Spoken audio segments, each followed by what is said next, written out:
سلام الله عليكم داوديال maanta waxaynu barnaamijkeena uga hadli doonaa Soomaaliya iyo Kenya waa siyaasadda qalafsan ee labada dal ka dhaxaysa waxaan ku horeyn doonaa maanta Soomaaliya ku soo dhawaada aan markii hore idin sheegay walaalayaal waxaan ku horeyn doonaa Soomaaliya barnaamijka waxaynu uga hadlaynaa xaaladda cakiran ee ka dhex taagan Soomaaliya iyo Kenya waxa aynu barnaamijkeena si gaar ah ugu lafaguri doonaa awoodda ciidamada Soomaaliya maadaama aynu maanta ku horeynayno Soomaaliya Kenyana dib ama tribka dambe ama wiiga dambe ayaan iyadana ka hadli doonaa insha Allah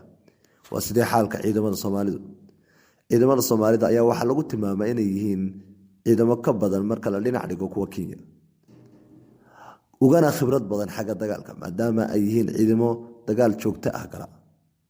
waayo wadanka waxa ka jira ururo dagaaleed oo aad u far badan inkastoo aynan muuqan badankoodu balse misna ciidamada Soomaalidu ma aha ciidamo aan dagaal galin oo xiriyahooda ku jira wadanku markuu nabad yahay inkastoo nabadu tahay wax Ilaahay loogu mahadiyo haddana ciidamada wadanka nabadda ay jooga waxa laga yaabaa in tababar badan ay galaan laakiin aysan dagaal la fugal taasi oo sababi karta wadan ciidankiisu aan tababar fiican haysan laakiin inuu hadii ay dagaal galaan lagaga adkaan karo maadaama khibradda dagaalka iyo xabad ridistu askarigu la qabsashada uu la qabsaday inuu dagaal galo iyo kan aan waligi galini ay markaa Somali wadankeena waan difaacayna waan difaaci doonaa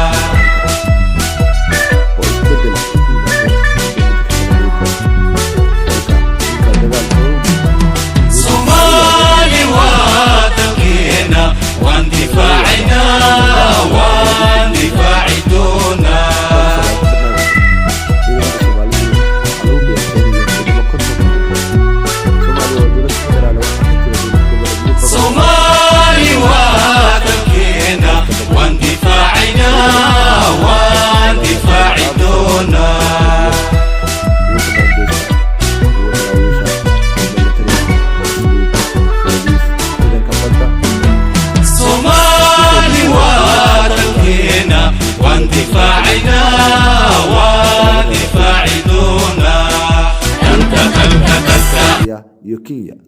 waxay 10 sano u dambeeyay isku haysteen heshiis hore ay u sheegeen in loo gaaray oo dhinaca badda ama soo hodinta badda Kenya waxay ku doodaysaa in badda soo hodinta inta la isku haysto ay iyadu leedahay halka Soomaaliyana ay leedahay Kenya hore ay dhul nooga haystay iyo badba misna